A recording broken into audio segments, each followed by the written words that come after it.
partner program, which is Insight platform. and we help them build their entire business. Departing from relying on another company. A feature can't be added. Today is the day, the first official stand-up with our team of developers here at Insight AI. The stakes are high and everything we've been working towards hinges on these moments. Granted, this is our first official stand-up as a team, so let's see how this goes. This is where ideas get shaped, challenges get exposed, and solutions get created. It's going to be very interesting to look back on this stand-up a year from now to see the difference in how we operate. But here's the thing, what we're about to discuss can make or break the future of this company. So if you want to see how we build cutting-edge AI from the ground up, it all starts here. Let's get into it.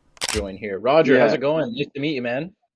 Looking for the mic. Hey everyone, nice to meet you too. Yes, how you doing? Yo, Doing what's up, Roger? good. Nice to meet everyone. How's everything going, Roger? So Going well, just well so you know, so far. Fathom, Roger is our fulfillment engineer. He's honestly pretty overqualified for the position. So basically, whenever we have a new client build, he comes in, communicates with the client, and then actually builds with their agent, integrates it with their CRM, etc. And then when he isn't doing that, he's actually an AWS god. So we'll have him working on that, right, Christopher? Oh, Christopher's frozen. Oh, we got But we got Paul in here now too. Awesome. yeah, Yeah, we got Paul in here as well. questionable internet over there. Paul, how's it going? Hi everyone. Hey. How's it going, Yo, Paul? what's up, Paul? Fine. Are you feeling better? Are you feeling better? What's going on? Yeah. I'm feeling better now. Hi, Chris. Okay, that's good. Awesome. It's good to see you, man. It's good to see you. Yeah. All right. Awesome. Sweet. Christopher, I don't know. Oh yeah, you got some shoddy Wi-Fi over there, eh? Yeah. Give me a second. Let me go to a different room. Be right back. He always got to move locations.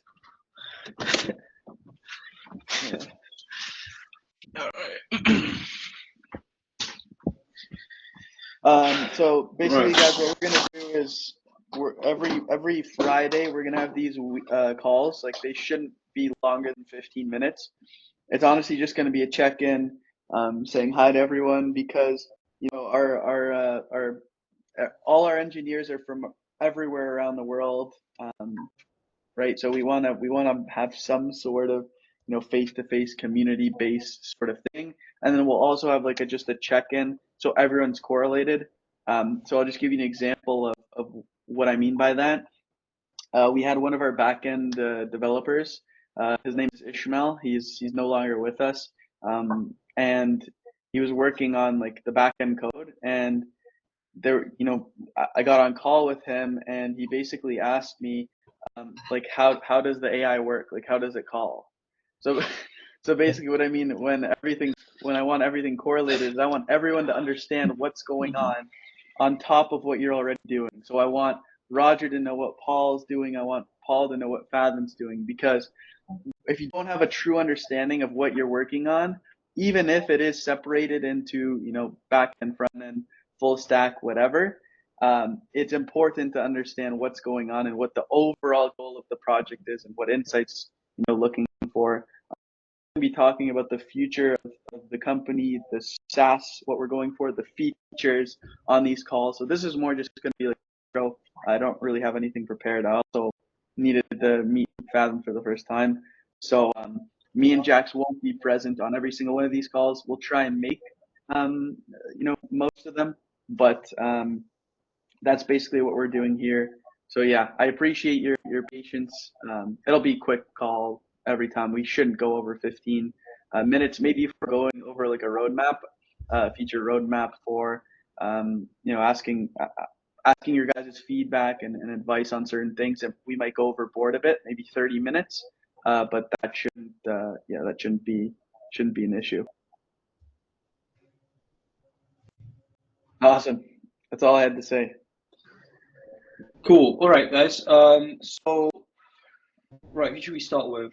I'll say what I've been up to this week, and we can go around, right? So, what I've been up to this week is mainly working on the recordings. So, I've been working on a client-specific issue. So, right now, when we call, we rely on the current tags that Bland uses to analyze the call. Now the problem is with this system. Firstly, they don't give us a. I've tried to DM them a couple of times on like the disposition tag, which is what the basically it's the goal outcome, right? Whether they're interested, uninterested, and so on. The problem is with that. Number one, it contains a lot of false positives. Number two, they don't actually have this documented anywhere, so it's hard to know how many disposition tags they have. And that has caused us a few issues when we tried to run a batch phone calls with one of our clients.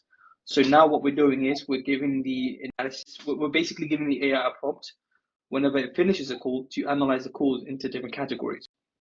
So one will be an anomaly. So if the phone call just didn't make any sense, or like, the user is not compliant, or just whatever the case, we'll mark it as an anomaly. If it goes to voicemail, it goes to voicemail. If they booked, then it'll mark it as booked. If they're interested, it'll mark it as interested, and if they're uninterested, it mark it as uninterested. And of course, if they like say never call this number again, it will mark it as do not disturb. So now that we have all of these categories, it allows us firstly in the future now to filter calls by actual like tags that we have, like that we currently keep track of. And secondly, it also allows us to charge the user a cheaper rate than just like a standard rate. Because a lot of phone calls, a lot of the time when you use this app, right, to make a bunch of calls, you'd find that a lot of the phone calls will go to voicemail, and you end up wasting all your credits on voicemails, or just all of these unneeded calls and stuff. And of course, that raised a few issues with our clients. So now we have a preventative measure that basically prevents this. So that's what I've been working on this week. It has been deployed yesterday. Yeah, that's pretty much it. Of course, this and a few client and I'm sorting out a few issues with our clients and stuff. But yeah, you guys have any questions?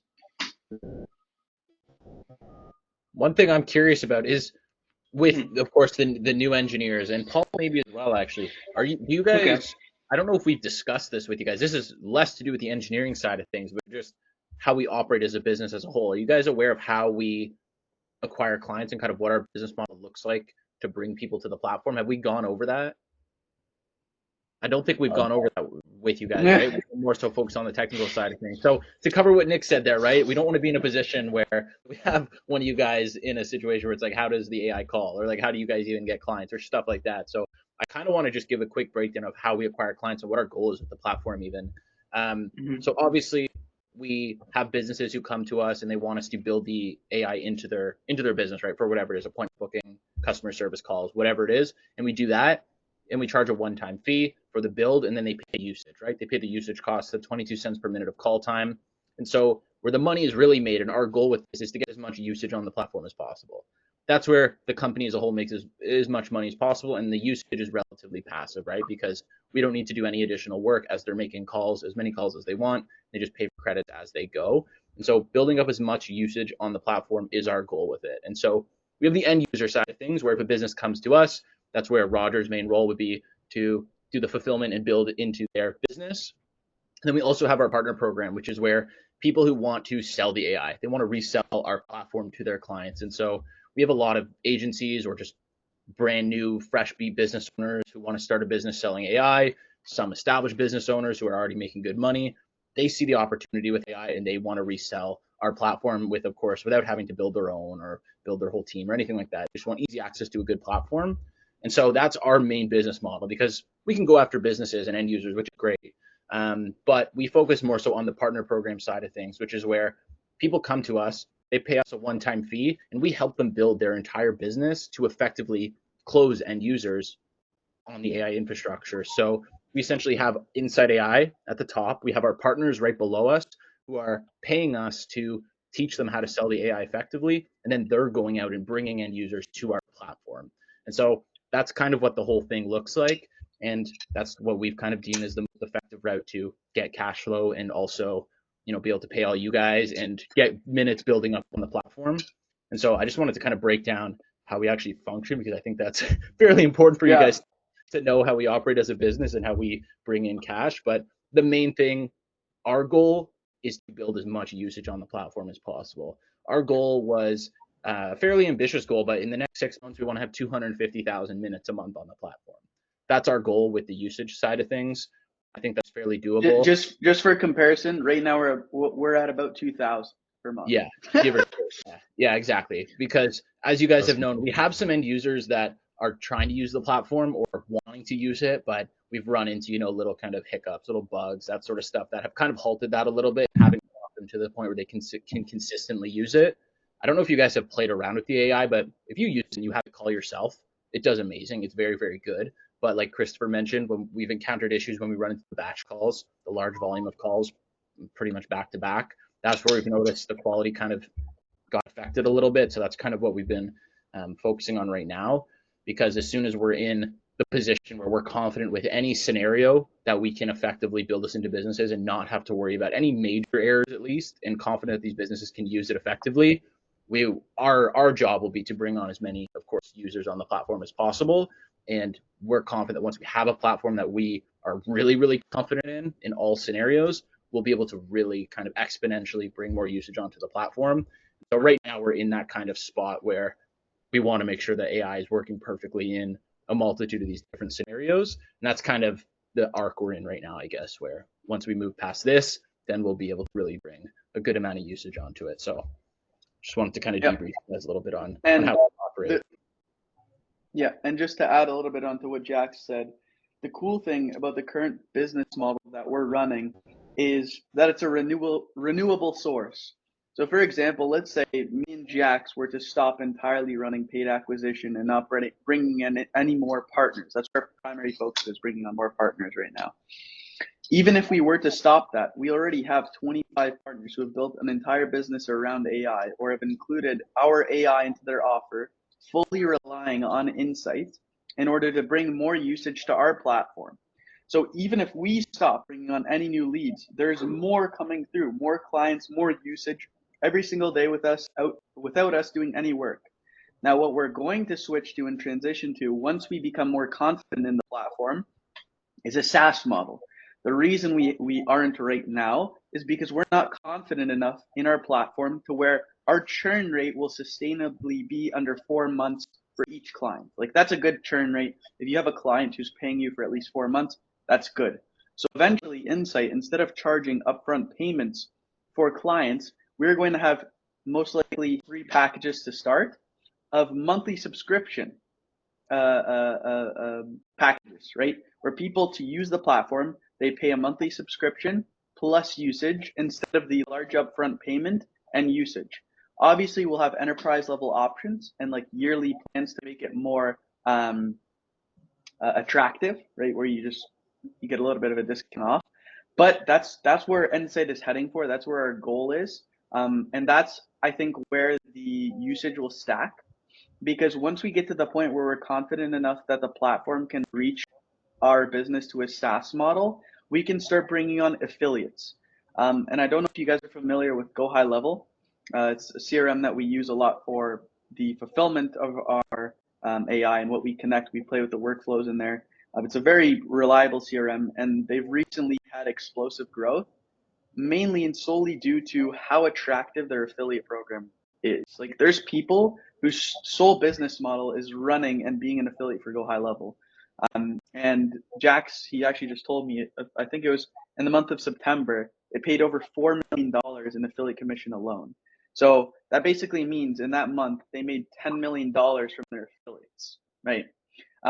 And that's the power of having a reliable platform that people use, because once people rely on it, the monthly recurring comes in, it stacks up. So that's basically, I just wanted to kind of add on that, on why our business model is so strong and why the potential is so high for what we're selling, especially in AI, it's upcoming, and yeah, that's pretty much it. Yeah, for sure. And so that's the SaaS model is the goal for sure, because credits and subscriptions, fairly passive, recurring revenue every month, right? And so that's the end goal with it. Of course, we have to push through the kind of phase we're in right now, which we're not in a bad spot by any means. Like Nick said, if we have we're all confident in the platform as a whole, churn will be next to nothing on this, because AI, especially when you build a whole infrastructure into your business, that's not something, it's like switching a CRM, where people hate switching CRMs, even though it's because it is a big headache to switch that type of stuff. Same with AI. As long as we have something that is working very well for these businesses, the churn is going to be next to nothing, or at least small enough to where it's pretty much negligible. And so that's the goal with this, right? And so, like Fathin said,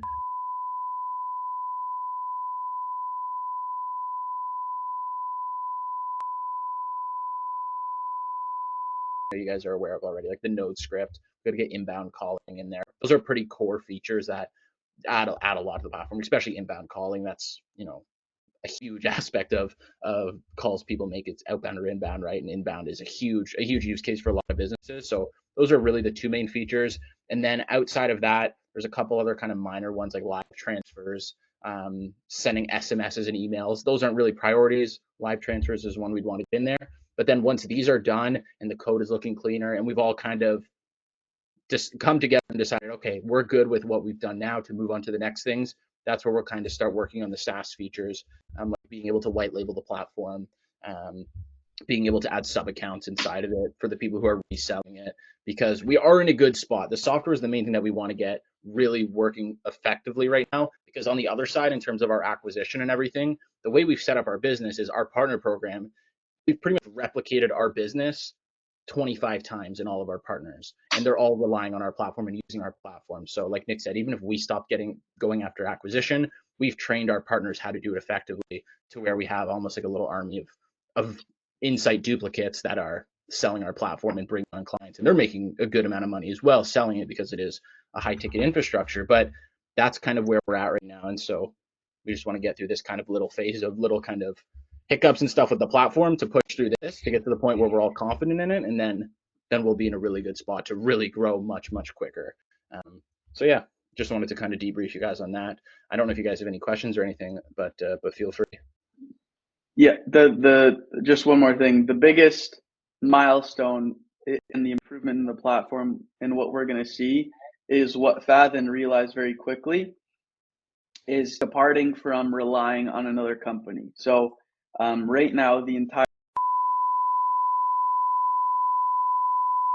and when an issue, happens, or a feature can't be added, or something goes wrong, we're relying on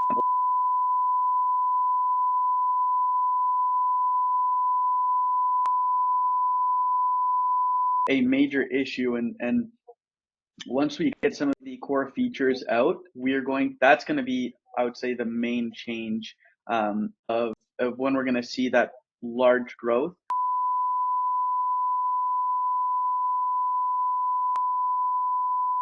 So yeah, that's pretty much all I had to cover.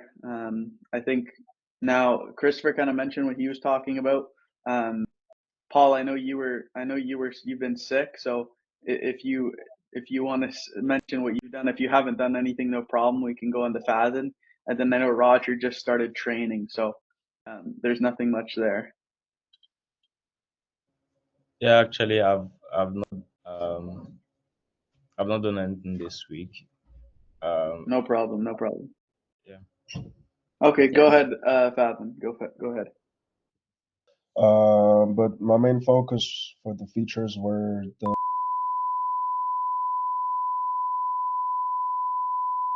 the one thing left to do is to integrate the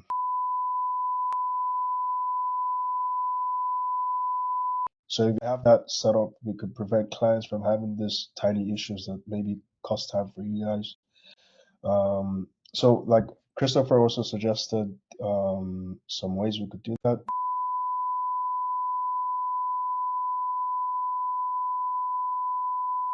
But yeah, it's something we'll have to figure out together. One thing I want to say as well is we also do have.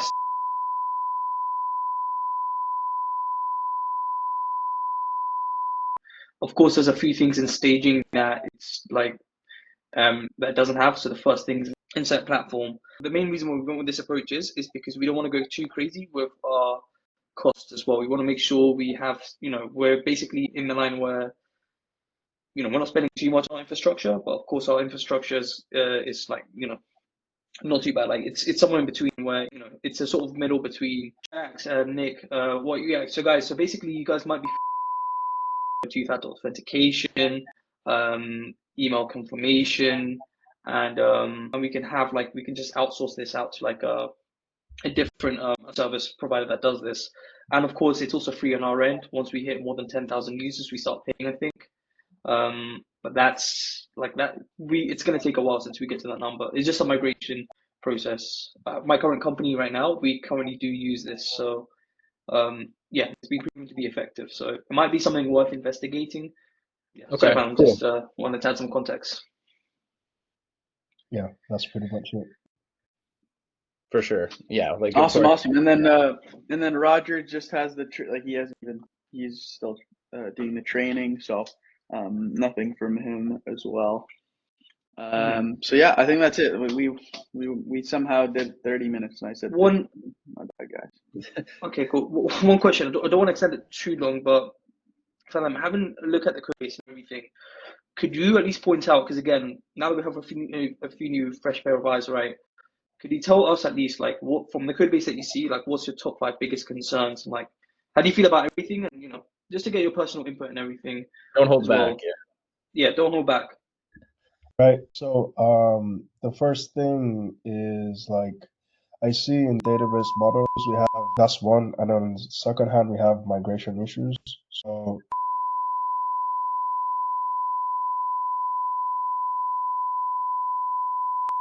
thirdly is the API.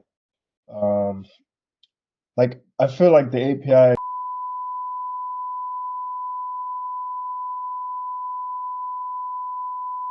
and it's not cohesive. I don't know if it makes sense. Like it's not centralized, But yeah, those are the 3 main things, and Cool. Okay. Cool. Appreciate it. Okay. Yeah. Okay. I'll take. Yeah. We'll take that moving forward. But yeah. No. Appreciate it, man. Thanks. Okay. Cool. Well, yeah. I mean, that's pretty much it. Does anyone else want to raise anything before I guess we disband it, or we all good? All good here. All right. Good. All right, well, Alright, thank cool. you everyone for joining, and we'll see So- you all so- on the next weekly call. yep. Thanks, All right. guys. All right, Take care, take care. guys. Yeah. Bye bye.